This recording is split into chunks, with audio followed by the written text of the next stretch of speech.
جب عورتیں منہ کھول کر بے پردہ نکلتی ہے تو ان کے لیے فرمایا گیا کہ ایسی عورتیں جہنم میں اوندھے منہ لٹکائی جائے گی. پردہ کرو, چچا زاد بھائی سے پردہ کرو, مامو زاد بھائی سے پردہ کرو, دیور سے پردہ کرو, جیٹ سے پردہ کرو, اپنے سسر سے پردہ کرو, محلے کے دیور جو ہیں ان سے پردہ کرو. اس طرح مردوں سے بات نہ کرو. ارے نادان بہنوں, تم حسینی بنتی ہو. امام حسین کی امی جان سیدہ فاطمہ کے تقوی کا یہ عالم تھا کہ ان کے سر کے دوپٹے کو کبھی چاند و سورج نے بھی نہیں دیکھا.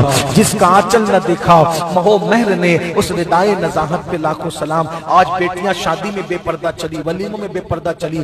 یاد رکھنا, عورتوں کو جہنم میں اوندے منہ لٹکایا جائے گا جو پردہ نہیں کرتی, بے پردہ گھومتی ہے. میری بہنوں, اپنی حال پہ رحم کرو. اللہ کے عذاب کو نہ تم برداشت کر سکتے ہو نہ ہم برداشت کر سکتے ہیں. اس لیے خدا کے لیے پردے کی پابندی, حتیٰ کہ اپنے پیروں سے بھی پردہ کرو, اپنے اماموں سے بھی پردہ کرو, تعویذ والے باباؤں سے بھی پردہ کرو. میں تمہارے بھولے پن کو کیا نام دوں؟ اتنے نادان بنتے ہو کہ تم تعویذ لینے جاتی ہو. یہ تو اللہ والے لوگ ہیں, ان سے کیا پردہ کرنا. یہ تو پیر صاحب روحانی باپ ہے, ان سے کیا پردہ کرنا. یہ تو مولانا, ان سے کیا پردہ کرنا. ایک جملہ کہہ کے قصہ ختم کرتا ہوں.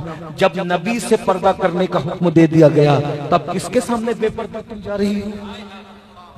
کس کے سامنے بے پردہ جا رہی ہے؟ پیروں سے مصافحہ کرنے کی روایت آپ کے ایسا نہیں ہوتا ہوگا, لیکن میں مسئلہ بیان کر جا رہا ہوں. دیکھو, ہم لوگ جو وہ شریعت بیان کرنے آئے, آپ کو اچھا لگے تو ٹھیک ہے, برا لگے تو کوئی بات نہیں. آئندہ آپ ہمیں نہ بلائیے گا, ہم نہیں آئیں گے, کوئی بات نہیں. لیکن اگر سچائی سننا چاہتے ہو تو یاد رکھنا, وہ شخص کبھی پیر ہو ہی نہیں سکتا جو نامحرم عورتوں سے مصافحہ کرتا ہو. جب اللہ کے رسول علیہ السلام سے صحابیات نے کہا حضور یہ صحابہ آپ کے ہاتھ چومتے ہیں, مصافحہ کرتے ہیں, ہمیں بھی مصافحہ کرنے کی اجازت دے دیں, تو اللہ کے رسول نے فرمایا کہ میں عورتوں سے مصافحہ نہیں کرتا, لافظہ من النساء میں عورتوں سے مصافحہ نہیں کرتا. تو یاد رکھنا, کتنا بھی بڑا عالم ہو, کتنا بھی بڑا پیر ہو, کتنا بھی بڑا مفتی ہو, کتنا بھی بڑا بزرگ ہو, ان سے مصافحہ مت کرو, وہ تم جہنم میں جاؤ گی. تمہاری سعادت اتنی ہے کہ تم شریعت پر عمل کرو. تم مصافحہ نہیں کر سکتے. جب نبی سے مصافحہ نہیں کر سکتے تو کسی ولی سے, کسی پیر سے, کسی عالم سے کیسے کر سکتے؟ آگے بتا دوں, جب نبی سے مصافحہ نہیں کر سکتے اور اپنے پیر سے مصافحہ نہیں کر سکتے